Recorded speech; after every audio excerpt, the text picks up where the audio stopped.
everyone, and welcome to another episode of Turn Left. I am your host, Indiana's own Dayna Black, coming to you live. Yes, all the way live in Black World Studios, where we talk about Indiana politics from the left side of things.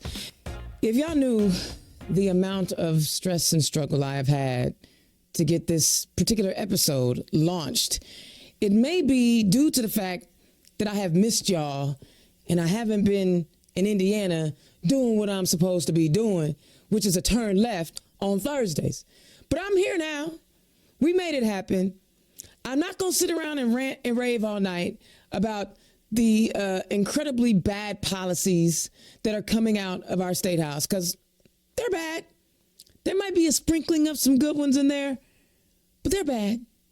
I feel bad for folks who just want to get ahead and need a little assistance, because you know, our state legislature is kicking people off of Medicare, Medicaid. They're working tirelessly to give our tax dollars to private schools for transportation needs. They are doing a lot of things that don't make a lot of sense. But this is what happens when we don't get involved. And we don't get involved with the party. We don't get involved with helping candidates get elected. So today on the show, I'm not ranting today. I am going to bring on my good friend, the cooler Dayna, as I always say, the cooler Dayna Colbert, who is the executive director of our state party. And we're going to talk about some things today. Dayna, how you doing? I'm doing well, and definitely not the cooler Dayna. Listen, at this point, as long as it has taken me to get us online today, yeah, you're the cooler one. You're definitely the cooler one. I know that there's a lot going on, and people don't necessarily always understand how they can help, how they can get involved. And I know, Dayna, they reach out to you, they reach out to me, and we decided to put this these instructional series together so we can help people navigate what to do. Why do you think it's important that people understand how the party works, how bills work, things like that we're going to talk about tonight? Yeah, I think it's important because in order to get involved and to be involved effectively, you need to know what's going on. You need to know the structure so you can figure out where your best entry point is. I love that. So, we know one of the things I always say, the party is supposed to help provide resources. So that's what we did. And we even got like visuals. Come on, Dayna. I have got the INDEMS organizational chart up. Will you kind of walk us through this organizational chart and how it works in conjunction with all the things that are happening in the world? Yep.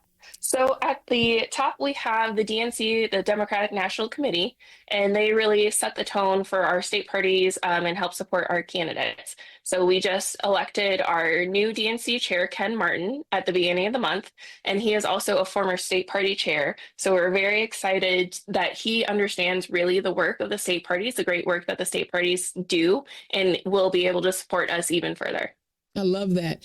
And so that's the top rung. Now, does the DNC really kind of like tell you what to do as a party, as a state party? No, really, honestly, it's kind of the opposite. We let them know the resources that we need and how they can best support us. They will give us some of that national messaging, some of the presidential information, that type of thing. But it's really us saying, hey, like, thanks for your support. We need these types of support too, and they can help provide us with that. I find that interesting because a lot of people think that the DNC dictates to the state parties what we can and what we can't do. And you just clarified, no, it goes the other way. They help us with resources. One of the things that I think fascinating is that you can, for several different reasons, you can apply for grants, right? The state party can apply for grants from the DNC to help fund some of the functionality that we do down here at the state party, correct? Yes. Last year, we applied for multiple grants and got them. So they were able to go to some of our jobs, so paying the salaries for some of our full-time as well as some of our part-time staff. I love it. So let's talk about this state party, right? I'm going to make you laugh a little bit. Is the state party supposed to give every candidate that's on the ballot a check? No. And we'll I mean, honestly, I understand. I ran for a very low level office before. I've worked with a ton of candidates. I understand the request to have that money, but if you just think about it, that's a very large request of finances, and the state party is run entirely on donations as well. So we don't want to compete with the candidates for those same dollars. We want them to get those dollars directly, and we support the candidates in a variety of other ways. I love that. So talk about, before we break it down to the constituency, talk about some of the ways that the state party supports candidates up and down the ballot, and even other county parties, right? Yep. Yeah. So the state party, we help recruit candidates. We also work closely with our House and Senate caucuses, and those folks are specifically focused on our state House legislature candidates. So we'll work with them and help provide trainings and other materials. So a lot of what we've done in the past is host a variety of trainings. We've hosted a county party summit, included candidates in that at French Lick IDEA in August. Then we also include trainings for candidates as well as county party members. And then just, variety of other ways to help support candidates. But those are some of the key ones that especially newer candidates really need to understand the nuance of not only campaigning, but also some of the legal aspects, what they can and can't do. I love that. And I'm being facetious here. So probably if you're running for president, you won't show up at a county party summit in January of an election year, will you? Yeah, probably not. If you're running for president, then theoretically you have known a lot of those things that we would be presenting at the summit. I'm being funny. So let's talk about these different buckets in the organizational chart as it relates to the state party. What are the constituency caucuses? So our constituency caucuses, if you go back to the show that I was on last month, we talked about those really briefly, but those are groups that represent traditionally underrepresented folks. So we do have 7, and again, going to name them off the top of my head. Come on. Starting with the one that was last time, we do have Stonewall, we have the Indiana Young Dems, we have the College Dems, we have the Women's Caucus, we have IDAC, which is the African American Caucus. We have Labor, and then we have the Latino Caucus. So talk about this. We say underrepresented. So basically you're saying, listen, we recognize that in Indiana, right, it's 89% white, and more than likely, you wouldn't have representation at the state party if we just went by districts, right? You wouldn't get the full breadth of our party if you just went by districts and only people in certain live areas of the state, geographic areas of the state. That means we're not tapping into all of our abilities. This gives folks that are concerned about their specific community access into the state party through the support of your community, right? This gives you, like, so for example, I actually associate with a couple, right? I am definitely in Stonewall, which is the LGBTQ plus caucus, but I am a huge supporter of IDAC. But you know what the coolest part is, Dayna? I think that people don't even realize you don't have to be a part of that demographic that's being represented to be a part of that constituency caucus. You can become a member of that caucus. Each caucus has its own set of rules if you are outside of that demographic and what role you get to play, but you can still support those other caucuses if you don't fit in them. For example, I'm a huge Latino caucus supporter. Right? So I just wanted to kind of highlight why these caucuses are significant. And she talked about it. Dayna talked about it. It's an entry point. So say you want to be really about, okay, how do I get more black people involved? You join IDAC and you work to get more people involved. All right. Talk about the caucus district chapters. Yep, and actually talking about our district and our caucuses, that was my entry point into politics, was going through the Indiana Young Democrats.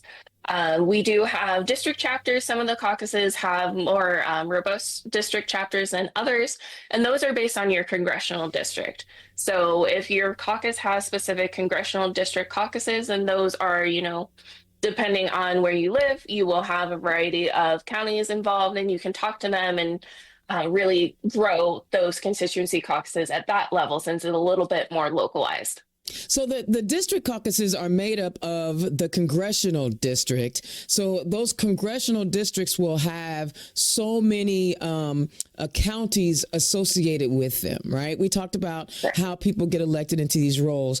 And one of the key, I think the key aspects of the congressional districts is that they have the ability then to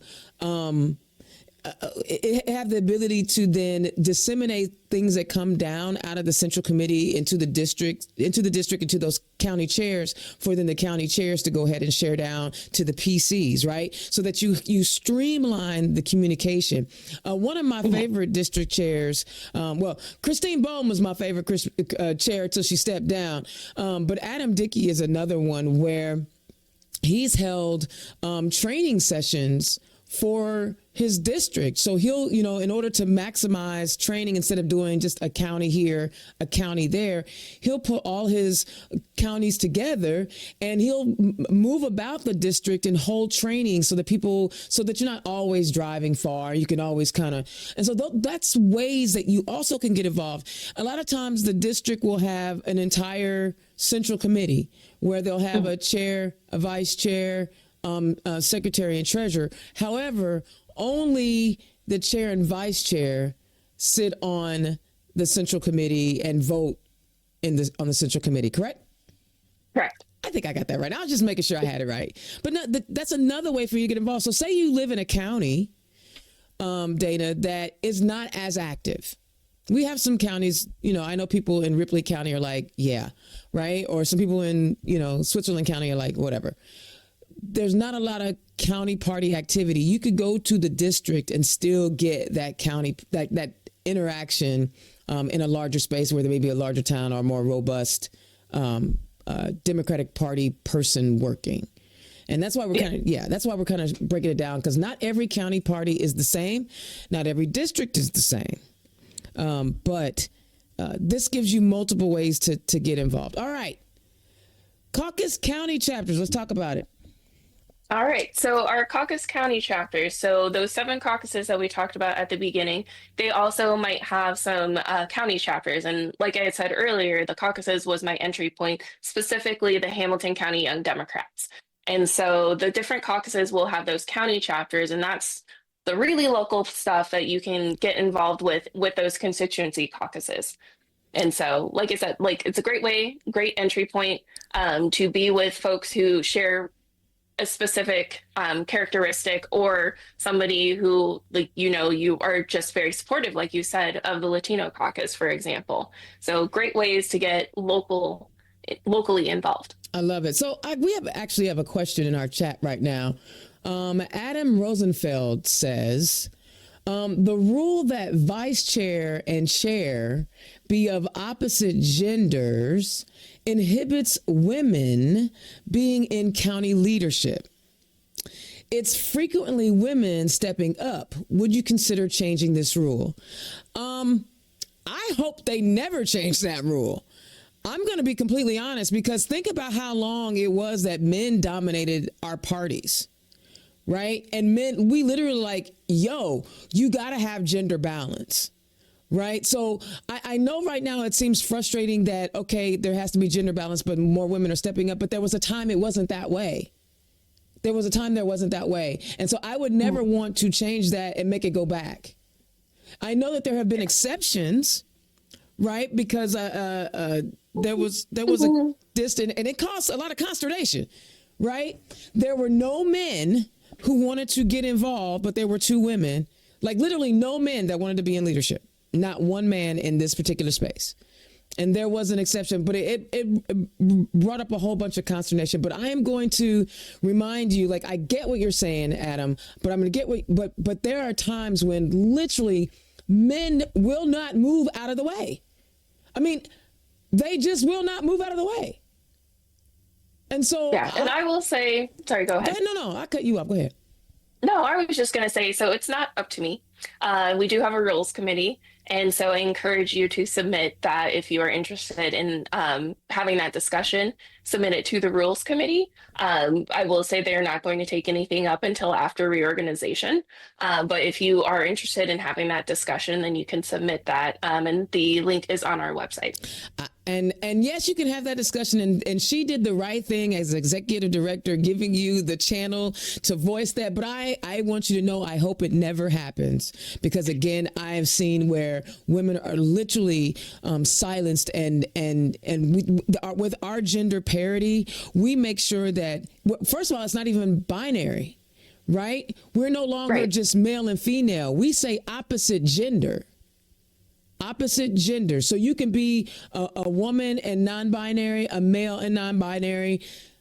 I like that, because you make sure that you're getting differences of opinions in that. So, Adam, thank you for asking the question. We really appreciate that. Yes. Dak said they love the fact that our party recognizes being opposite gender and non-binary. See, y'all listen to Turn Left. Y'all gonna learn some things. All right. So we talked about the congressional district caucuses. We talked about the district chapters, county parties, and clubs. I want to talk about county. What's the difference between the county party and a club?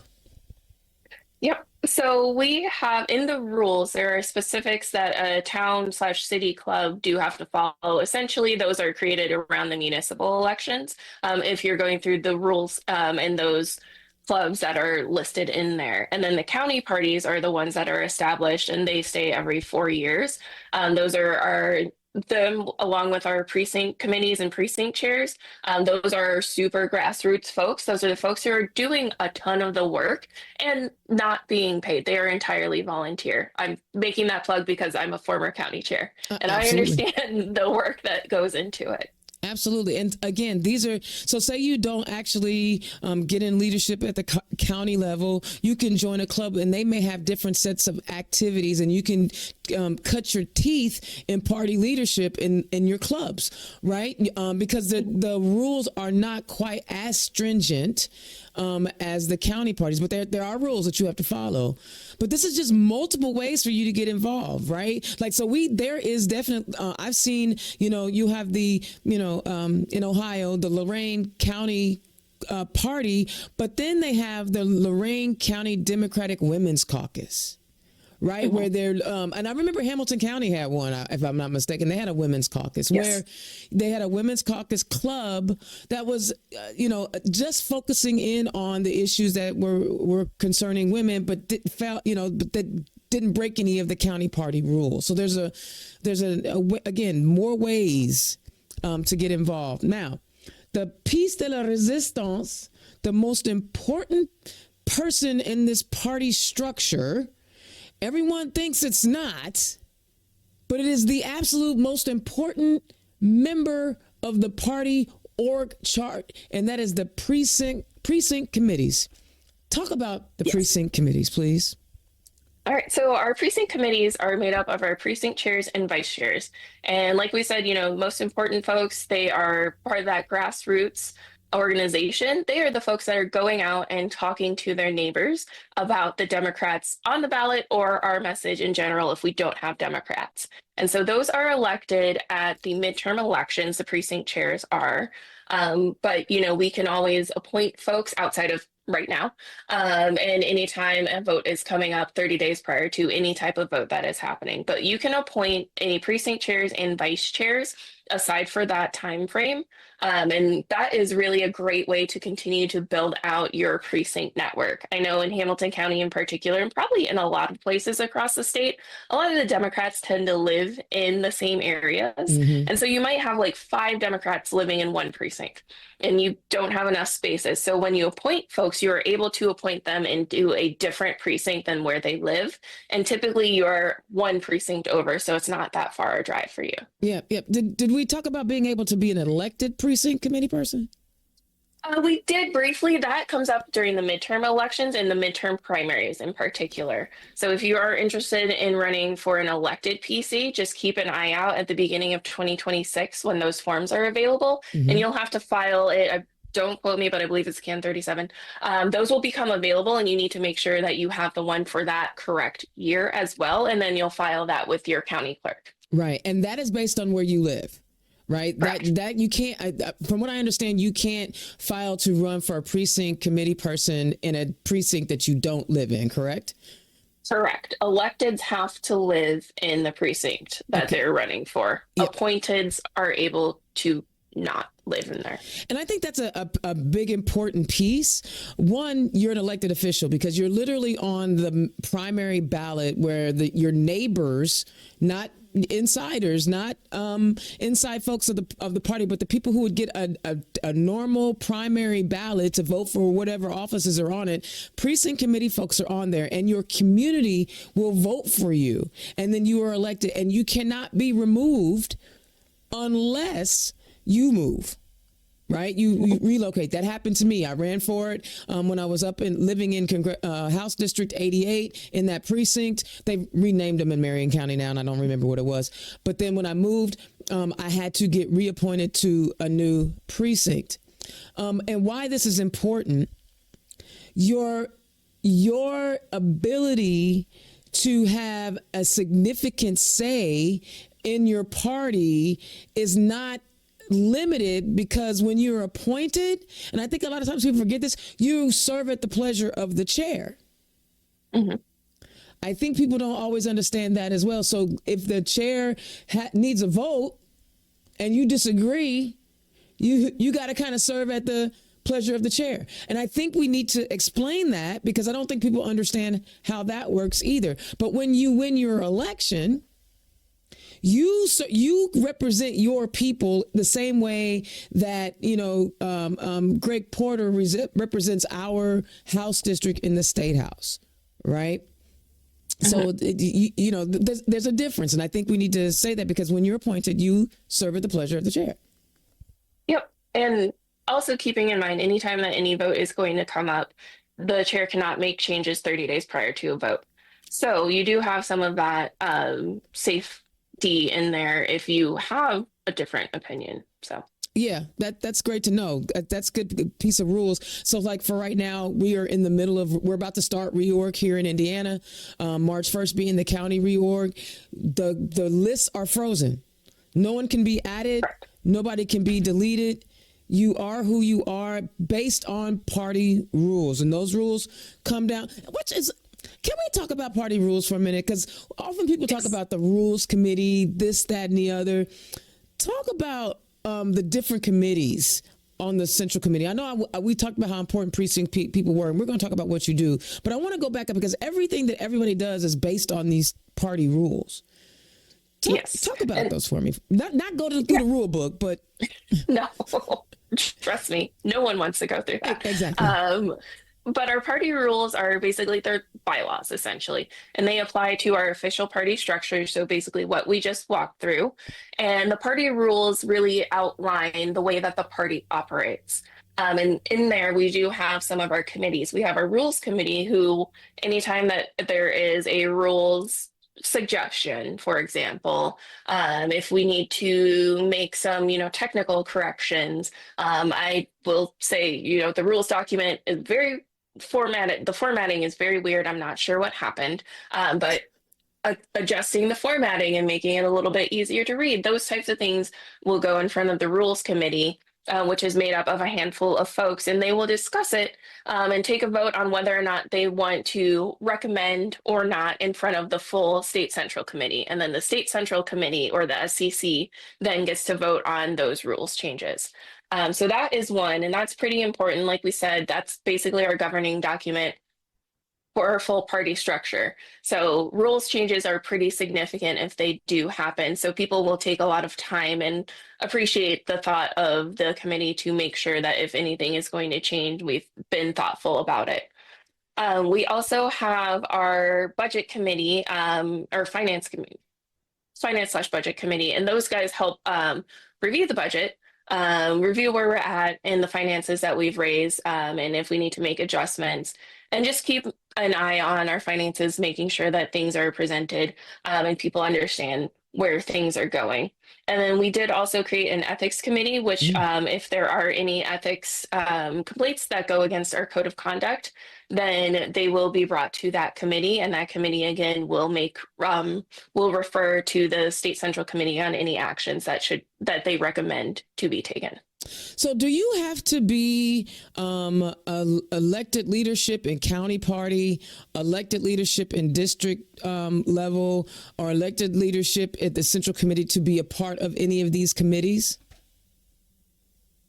Depending on which one, yes. I believe that there are stipulations on having to be in caucuses too. Right? I'm sorry. Yeah. I think there are stipulations in each for depending on what type of membership, if you have to be an SCC member or not. Okay, because I know that for a long time, and I should have said constituency caucuses and have slipped my mind. The constituency caucuses can nominate people for like the rules committee. So we have someone who may not be in leadership in county, district, or at the central committee, and actually wasn't even leadership in our caucus, but the caucus nominated them, Dr. Robert Dion, to be on the rules committee to represent Stonewall on that rules committee. So again, everybody thinks that politics, you have to be out front. You have to be in the microphones. You got to be in front of the lights. No, you literally could be about how do we govern the work that we do in helping to elect candidates. There's so much to it. And so this is why, like, when I always tell you guys, bring whatever it is that you have to the movement, we can use it.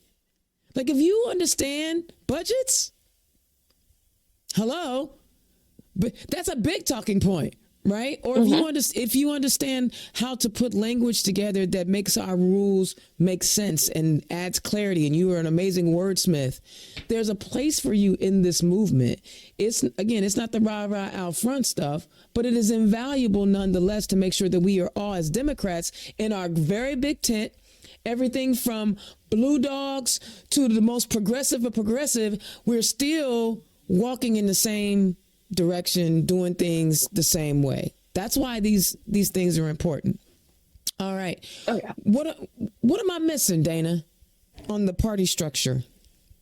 Let me thinking very quickly. We also have deputy chairs. That was not. I don't think that was on our graphic. How can we forget deputy chairs when I was a deputy chair? Yeah, that's a good point. So this is a work in progress graphic, and we will get that updated. But deputy chairs are, again, the state party chair does appoint those folks. And I don't believe there's like a hard and fast, these are the 5 areas that these deputy chairs are. We do just have 5 deputy chairs. So each state party chair can come in and say, these are the areas that we do really need to focus on. And these folks have the strengths in these areas. And then they can appoint those deputy chairs for that as well. I loved it because after I ran for office in 2016, no, Dayna, they didn't tell me that when you run for office and you start learning about the things that are happening in your state, it was like taking your first hit of crack and you would be completely addicted to this work from then on out. So when I finished running for office and the campaign was over and I had lost, I was like, I'm not done yet. And so I went to the then executive director, Brittany Solis, and I was like, I want to do more. I want to do more for the party. Then I went and talked to the then chair, John Zodi, and I was like, John, I want to do more. And they saw what my strengths were when I ran for office, which was community engagement, talking to people, getting people hyped up, and, all the things that I'm good at. And so they said, okay, we're going to make you the deputy chair of engagement. And literally, that's what I did. I went out, and whenever I showed up, the party was there. Right? People weren't saying, well, the party never shows up, because if Indiana's Own was there, I'm representing the party is here. And that's the value of deputy chairs. So for example, Nicole right now, who is also the Bloomington City Clerk, is the deputy chair of Cities and Towns.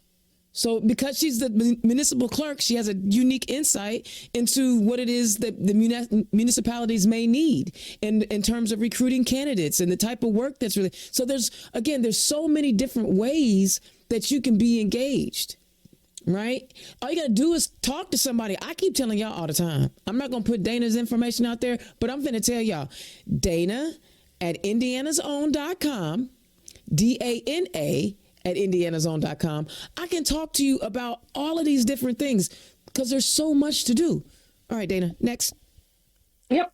I think the other thing that is not because it's not in the rules, but is part of the party structure is the staff. So obviously I am a staff member. I'm the executive director. And then just a heads up, we have 4 other staff members. So we have the state party chair, me, and then 4 other staff members. So we are not a massive organization of folks who are being paid to do this work. We do have a total of 6 people to cover the whole state. So we do have a communications director, we have a fundraising coordinator, and then we have 2 folks in our data team, and we have a data and organizing director and our voter file admin. So those are the folks at State Party.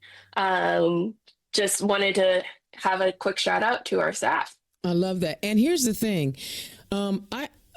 I got another message in my inbox today when, all the crazy that is going on, especially at the federal level, but it's at the state house. And people reach out and say, what are Democrats doing? They're not saying, what are we doing? What are they doing? How are we? Literally, they say, what are Democrats doing? And I had to post today. That's not the question you should be asking. The question you should be asking is, what as a Democrat are you doing? Right? Mm-hmm. Because we're not like, it's not this mythical, magical, thing that we snap our fingers and things happen. No, we literally told you county party chairs are not paid. They're volunteers. District chairs are not paid. Caucus leaders are not paid. Precinct committee people are not paid. The only paid folk in our party structure would be the state party chair and the staff, the 6 staff. Now, during peak time, they will add staff, right, on a temporary basis. You may add some more field coordinators. They may add a GOTV person, things like that. But this is a volunteer. I'm going to say it, and y'all going to be mad when I say it. This is a volunteer army, y'all. So when you're asking the question, what is the party doing? What are you doing? How are you helping? I'm not saying that to be facetious, but I don't think people understand. Like, we're volunteers. We're all volunteers in our government, in this civic engagement. And just like those of us who are involved, we are sitting back pulling our hair out going, why won't you guys come and help us? Right? You complain about it. I can't even tell you how many, Dayna, and I'll go on rant, so you have to forgive me. I cannot tell you how many people inbox me, message me, text me, and talked about all the things that Democrats did wrong. You guys did this wrong. That you get it, don't you, Dayna? You did this wrong. You did that wrong. You blah, blah, blah. And never once did they say what they did to actually help the situation. Or then when I blatantly say, well, won't you come and join us? You have great ideas. Nah, I'm going to stay over here. What? Y'all, you think you're frustrated by watching what's happening? I'm frustrated by being engaged and then having people who don't want to be engaged criticize what we are doing. And I'm gonna say this and I'm gonna be done. Always a bunch of do nothing people putting down do something people. Now, usually I drop a couple of F-bombs there, but I'm not going to do that tonight because the honorable and illustrious Dayna Colbert is on the show, and she's a lady. So, guys, we just told you how you can get involved with the party. There's ways to get in. You can reach out to your county, your precinct committee person, you voted for them. If you don't have one, reach out to your county party. If your county party isn't as active as they should be, start one. I'm sorry. You thought I was going to say something else. No, start one. Be the person that starts your county party. Get with us and find out what the rules are, right? And then get involved with the district. More than likely, you have a district chair. They talk to your district chair. They'll tell you, hey, my county party is not that active. These people are not really doing anything. What can we do about it? Right? And then go on up there. So there's lots of ways to get this done. There's lots of ways. You can either sit back and complain and do nothing, or you can get up and volunteer and help us do the work with the rest of the volunteers. Because that's all we are. We're volunteers. All right. We're not this superpower. Okay. We're done with this chart, right? Yes. All right. All right. So, Dayna, you know I was a young person. I watched Schoolhouse Rock. And I'm just a bill. Yes, I know the song backwards and forwards. But I thought it was wonderful that you said, well, you know what, Dayna? We need to talk about how legislation is made and how it gets passed into law. So the second half of our Turn Left tonight, we are going to talk about, because it's the party that helps to support the candidates who are running for office, who are going to be writing legislation that get turned into bills. So that's why we went that route first. So talk about what is legislation? Let's just start there. Yeah, so legislation is our laws. Right now, we're in the middle of session, which is when our legislators are, specifically, we're talking about our state legislature, so our House and our Senate electeds are in the state house every week talking through the bills that they're proposing to become our laws. And they'll go until April this year.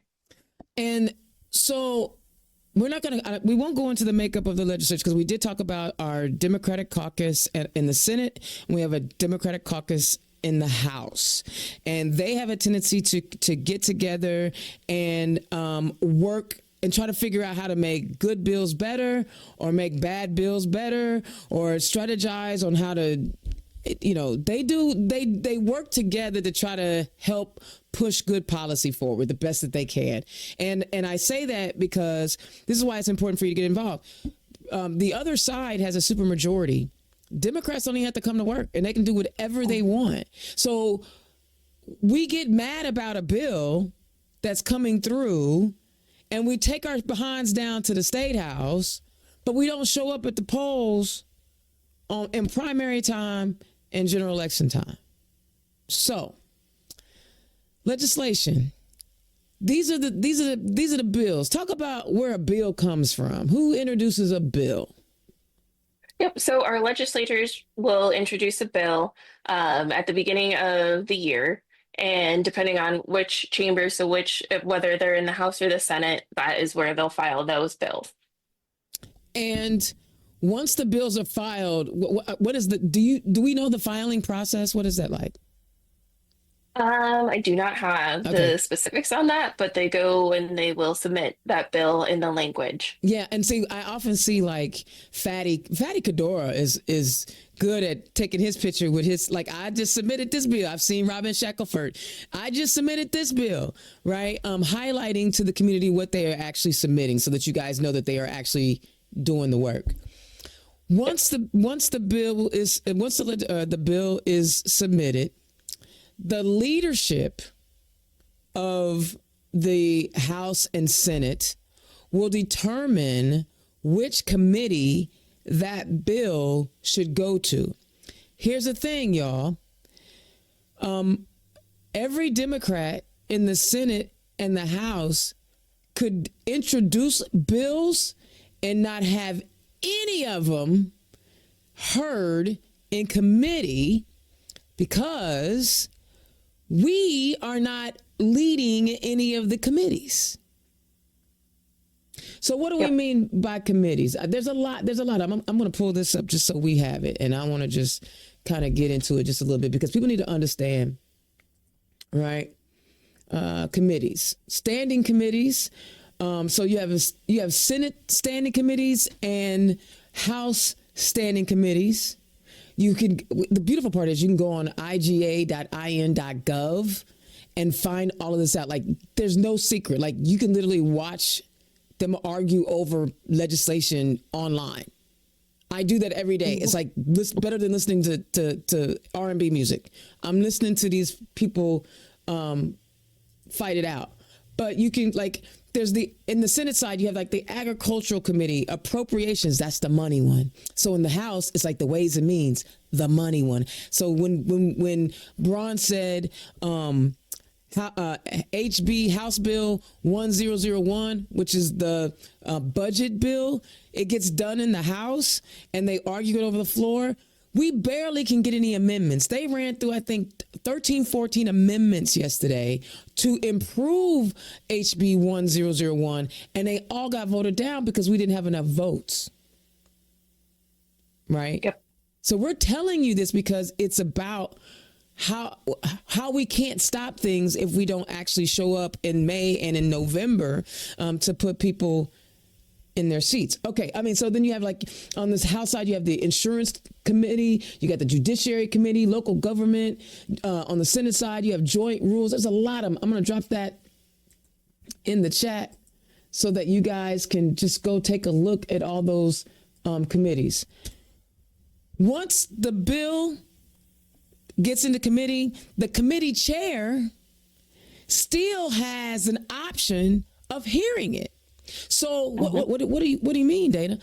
Well, the Speaker of the House, he divvies up the bills to all these different committees. The Senate Pro Tem, Bray, he gets the bills and he divvies them all up. The leadership also, with the Speaker of the House, Majority Leader, and Majority Whip, Minority Leader, and Minority Whip and Caucus Leader, all these people, right? They get together, they decide on who's going to be the leader of the committees, and they also decide who's going to be the ranking members, right? But say they put your bill, the bill is in the Agricultural Committee. The chair of that committee can look at that bill and say, I don't want to hear that. And it never gets called for a hearing. But say your bill is good, and, with Republicans, there's got to be some kind of kickback with one of their bills. My bad. Dayna didn't say that. I said that. Once the bill gets heard, Dayna, in committee, what happens? Yep. So very quickly step back. Okay. When they get assigned to committee, that's called first reading. So you might hear people talk about, oh, it gets first reading. They're assigned to a committee. It's basically a procedural step. And then those committee hearings. So hopefully when they get those committee hearings, then they can be called for a hearing. And that's when you'll see a lot of our groups ask you, hey, I need you to show up to the State House. I need you to provide testimony for or against these bills once they are assigned a committee and are able and up for a hearing. And so the deadline for those hearings was this week. Actually, honestly, all the deadlines are this week. Yeah. So it's a great time to be talking through this process. Oh, I love it. And so the deadline means if the bill is not heard by the deadline, that means it's dead. And it doesn't. So right. There's also another rule that you guys need to understand. Like each elected official in the House and Senate has a finite number of bills that they can introduce. So Wesco, which I am not a fan of, had one of his bills tossed out because he had one too many. Mm-hmm. They over there not counting at the State House. Republicans over there in our State House, they ran out of money last year for FSSA. This year they ran out of money for the county jails, and he can't count how many bills he submitted. They can't count. I'm just saying, y'all, how y'all gonna? Anyway, I'm off my soapbox. I'm upset, but this is why we're doing these training videos. All right, first reading. How do you get to a second reading? So after those committee hearings are done, then they can be amended, approved, rejected in those committees. And in those committees, they vote on whether or not to move that forward. So we both have mentioned it, amendments. Talk about what those are. Yep. So those are just changes. They're changes to the bills that the legislatures can offer. The Democrats typically, if we're hearing Republican bills, the Democrats will offer amendments to make them less bad. If we are hearing our own bills, then sometimes the Republicans might add amendments to make them worse. So it really just depends on oftentimes who originated those bills. But a lot of the times the Democrats are offering amendments to try and make those bills not terrible. Yeah, we're doing the best we can, and a lot of times, sometimes I folks get frustrated at the bills that they see our Democrats put forth, and I have to remind them I think they're trying to get bills introduced that'll get heard. You only get so many, so am I gonna? If I only have 5 bills, which is this what all they get for this budget session or whatever it is, and it might be 10. I think it's 10. It's 10. And the other 10 bills came from the community, and I wrote them up based on information from the community. And then I want to waste one of those on something that I know will never get passed. Like, we know Republicans will never pass universal health care. We'll never get it in Indiana, right? They're just kicking people off Medicare and Medicaid now. They're not going to submit that knowing that it's not going to get heard, and that it takes away from how many they can actually submit. Yeah. All right. What's next? I know what's next, but you tell us what's next. Yep. Talk a lot. So after it's been voted out of committee, then it goes on to second reading. And so that is any legislature in the chamber can offer those same amendments. So the first time is just the folks who are on that committee who can offer those amendments. The second time is when everybody in that chamber, so the House or the Senate, can offer amendments. And those amendments have to be passed by a simple majority. And if you watch that, a lot of times amendments are voted on by party lines, which is very unfortunate. It's incredibly unfortunate because we don't have enough. I mean, we're 10 of 50 in the Senate, and what, 79? We're 30. We have 30 in the House. 30 in the House. So 30 out of 100. So 10 out of 50, 30 out of 100. Please tell me, y'all, what the only way that we typically can kill a bill is if corporate Indiana gets involved. Or only way that sometimes bills move a whole lot better, and some of them will be really bad bills, y'all. So, for example, there's the watershed thing. Up in the Tippecanoe area, Logansport, or in that area, Cass County, where they're, I think it's Logansport, Lebanon. That's what it was, Lebanon, the watershed. Well, you had corporate America pushing a bill that was actually going to be harmful to the citizens of that community, and the Republicans, based on campaign donations or whatever, a friend of the family, or they got stock or whatever it is, we're going to be handsomely rewarded. I'm making that assumption. I haven't really actually looked at it, but more than likely that's what it is. And it wasn't until the community said, wait a minute. And actually some environmentalists were like, wait a minute, we need to do a water study on this before you guys just say you can just take this many gallons of water out of this place that the humans need to drink.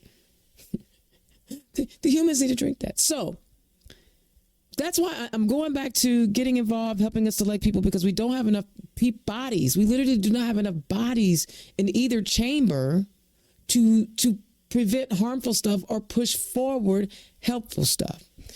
Once the bill is voted on and it is out of the chamber, then the first chamber, then what happens?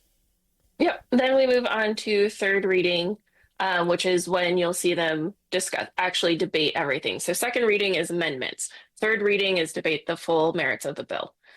And that's when things can definitely get interesting. Oh, that's the best part to me, because that's when you have a lot of public testimony.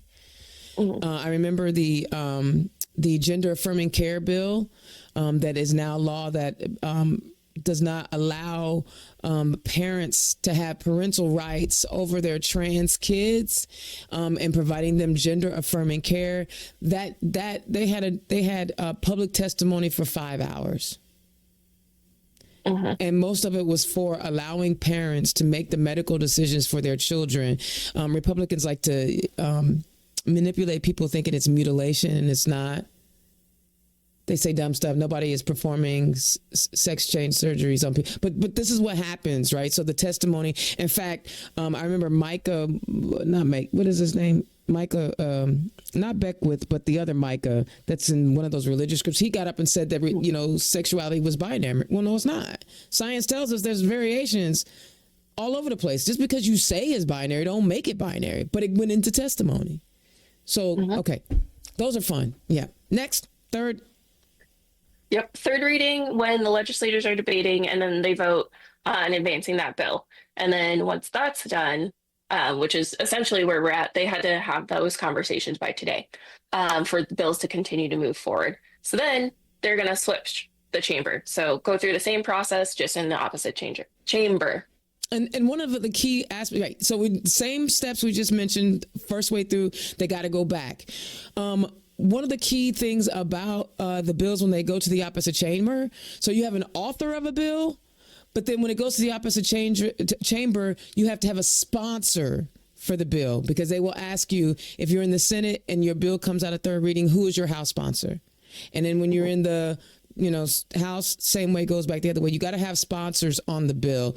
Goes through the process all over again.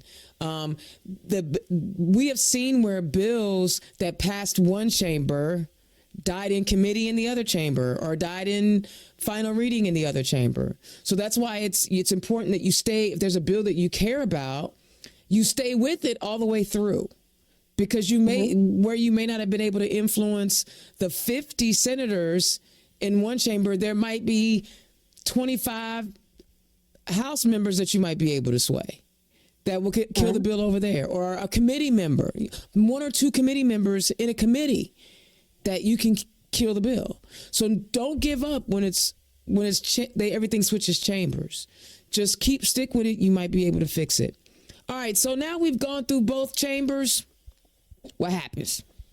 Yep. So let's say the bill passes both chambers and there's no more changes. Then it goes on to the governor's desk. And the governor can decide on whether or not they want to sign the bill, let it sit there for 7 days, and then it'll go into effect, or veto the bill. And if the bill's vetoed, then it goes back to the legislature and a simple majority overrides the veto. Absolutely. And there's nothing we saw last year or not last session or session before, where Holcomb vetoed a bill, went back to the chamber. They were like, yeah, whatever. Right. This is the checks and balances that Donald Trump hates. And Congress has abdicated. They have just said, no, we don't want to do this. We're just going to. They robbing us. That's the waste and fraud. Republicans in Congress. All right.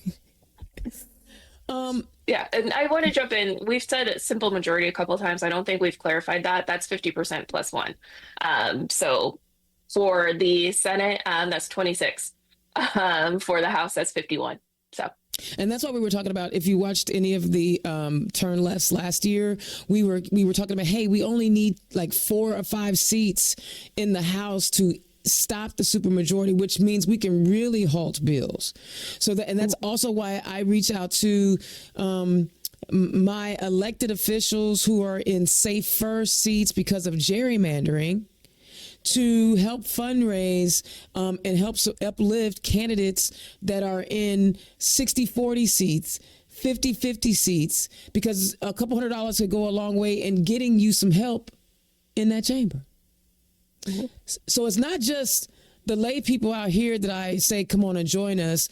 There are some elected officials where I need y'all to do a little bit more. I said it. You don't have to say that, Dayna. I'm going to say it. I feel emboldened because we're watching our democracy fall down around us, and I'm really tired of people not seeing what the heck's going on. Okay, so we talked about how a bill becomes a law. One of the things we also ought to mention is usually they put a date when it goes into effect in the bill. So it's very rare that a bill will go into effect at the end of session. Usually they'll give, especially if it has a spend attached to it. So for example, the legislator passed legislation that said that all public meetings needed to be live streamed in one way or another. And there was a spend associated with that because the clerks typically run those meetings at the municipal level or at the county level. They had to make sure they knew how to stream. AIM, which is the governing body that a lot of these clerks are part of had a training session where yours truly was able to give a training session on how to stream. So every stream from everything as from a large county like Indianapolis all the way down to a small 3-person town council with very little budget, right? I was able to, but they give you time to understand what the cost impact will be before they put them into effect. That's kind of important to know, I think. Mm-hmm. Yeah. And then one more important thing to know is if one chamber, let's say the House passes the bill, it goes over to the Senate, and the Senate makes changes, then the bill's author has to agree to those changes. And then they'll pass on concurrence where everyone will be like, yeah, that's cool. Or it'll go into conference committee, which is pretty private, and they'll have to reconcile the language. And sometimes we'll get past legislation that we thought was dead popping up in some of those bills. So what? Wait, you got to keep an eye on everything. Wait, say that again, because I think you just said a humdinger right there. You said past bills that you thought were dead will come back up because they will what? They'll be worked into the language of some of the bills that have already advanced, that are continuing to advance, usually in conference committee, which is if both chambers don't agree on the language. That's scary, because say we killed a bill that says a woman having bodily autonomy to be able to have the necessary reproductive care that she needs to have an abortion, and that there's a bill that says that we're turning her into a murderer with the death sentence, the death penalty as the penalty for abortion, because we're so pro-life. Do they not even understand how stupid and hypocritical that bill is? Okay. Anyway, say they kill that bill, and then there's a clean air bill that is advancing. They can literally put that anti-abortion language into that clean air bill. And because you thought it was just a clean air bill, it gets passed, and now you just said that we're going to murder women who decide to have abortions, state-sanctioned murder. So at first I was like, I don't know, Schoolhouse Rock, but like Schoolhouse Rock didn't go this deep, right? And then I guess people know now I'm a junkie for this stuff. Well, I think part of this is they make it complicated for a reason. So you have to really dig and understand all this stuff. And so being able to bring it to folks, so you understand, hey, this is when you can come and actually comment on these bills. And you got to keep your eyes open throughout the entire process so that we know what's coming up. Yep. And one of the great ways that advice I've given to people, whatever bills have they have a domain, right? There's going to be reproductive bills. There's going to be environmental bills. So find that space. There's going to be criminal justice bills, things like that. Find whatever that thing is that you care about most, and then go to that site that I put in the link, and you can search the bills that are pertaining to a particular topic. Or say you're saying, how else can I get involved? Say really? Did you just gonna make noise while I'm talking? Say a group of you guys want to understand what the most important bills is. You can take several bills and then divvy them up. And a lot of time there's a lot of legal jargon in these bills. But one way that it will help you is to understand the language, because there's a lot of legal jargon. I'm going to open up a bill so that I can. It's called you have the fiscal notes. The fiscal notes. So you have the legislation in the bill where they've written out the bill and added or deleted language that already exists in code, right? So there's state code is the legal jargon. And so it'll be hard to read. They'll bold it, but it'll be hard to read. But if you really want to understand what the bill's intentions are, then you can look at the fiscal notes that is attached to that bill, and it'll be plain speak. and it won't be legal jargon, and it'll make sense. And then you can understand, well, is this a good bill or a bad bill? Also, there are organizations like the ACLU, organizations out there that comb through bills to see if they're problematic. Like Common Cause is another one. Moms Demand Action. They will have like ISTA is another one where they'll have like have legislative watches for you. Right? We're watching this piece of legislation because it's harmful this way, or we're watching this legislation because it's helpful this way. So you don't have to try to digest all of it, because golly, there's like thousands of bills that are introduced. So divvy them up, look them up by topic, or if there's an organization that you follow, go see what they're following. And that'll help you understand how to get in the fight. Right? Yes, I am the nerdy policy wonk that while I'm at work and everybody else is listening to music on their headphones, I'm listening to legislation. And it's hard sometimes when there's 5 committees going on at one time. Can't get to them all. That's done on purpose too. And think about this. If I have 30 people to send to all these committees, and they only have 10 people to send to all these committees, how much are they actually getting in? Because as 30 people, I only need to have maybe 2 or 3 of my people. On the Democratic side, you're going to be overloaded with committees. Same thing in the House. And I've literally watched my elected official literally run from one place to another and go, okay, wait, Senator Pohl is excellent at this. He'll say, I just came from the committee. I need you guys to repeat this.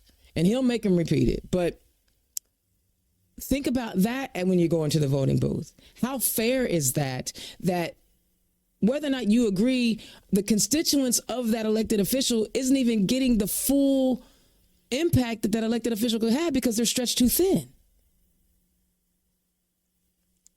That's okay. So I didn't think that this was going to be an hour show, Dayna.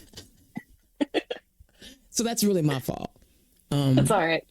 Because understanding the party structure, understanding how bills become a law in our state house, because I imagine there are different rules for different state houses, was way more important to break down and be clear. Because we are talking about getting people engaged in a time when they are literally trying to dismantle every institution we have in America. One of the cool things is, just like he's writing those executive orders in Washington, the next president can get rid of those executive orders. So legislation is how things get ingrained, and it's much harder to change a bill. That's why Obamacare is still there, because it's once you write it into the law, it's harder to get rid of it. And even though it was one vote from a dying man, thank you, Senator McKay, it's still harder to get rid of. But that's why it's so important for all of us to get engaged. Dayna, I didn't mean to keep you this long, but I love how you hit the talking point and then I elaborate. Can we do more of these, y'all? Yes. We're going to do more. Listen, this is a collaborative effort between the State Party and Turn Left, where we want to give you the information so that you can be a more informed voter, be more civically engaged. We discussed we wanted to do this, and this is about bringing you the information so you know how to arm yourself for the fight that we are definitely in. Dayna, did you want to? I'm going to ask you, did you have anything you wanted to rant about this week? I do. Before we pivot off of the bills, sure, I just sure. also want to say, because we are in a super minority, oftentimes we do have to work with the Republicans to get bills across. So you might see some of our members reaching across the aisle and sponsoring, co-sponsoring, both ways. So just keep that in mind, because we are in a super minority. Our ability to get things across the finish line does often require us to work in a bipartisan manner. So there's that plug. Love that. And that's a good one. That's a good one. Yeah. And I think the only other thing, people, I understand. People are scared. I'm scared. What's going on federally, what's going on nationally. It's scary times. Um, but I need you guys who are reaching out to the folks who are elected, you're doing the right thing. I know that it doesn't feel like you're doing a lot, but you are. They are hearing your calls, and we need you to call in particular. They're hearing your calls, and they're starting to pause, and they're starting to make an impact. Like politics in general, federally, what's going on right now, all the way down here, outside of Trump doing the mess that he's doing, it takes a while to make change. It is not an instant gratification thing, unfortunately. But so we need you to stick at continuing to call your elected officials and expressing yourself through those means. Like I said, I know it's frustrating. I know it might feel like that's it, that's all, but it is making an impact. I love that. And I think that's a good way to end. Thank you again, Dayna. We will come back next month. I mean, I'll be back before then to talk about other stuff. But Dayna and I will be back next month to give you another training topic, another informative turn left to give you what you need. In the meantime, I'll holler at you next time. Peace. Thanks, Dayna. All right. Take care, Dayna. Have a good night. You too. Turn Left is the property of Black Pearl IT Solutions. Executive producer, Indiana's own Dayna Black. Music by www.bensound.com.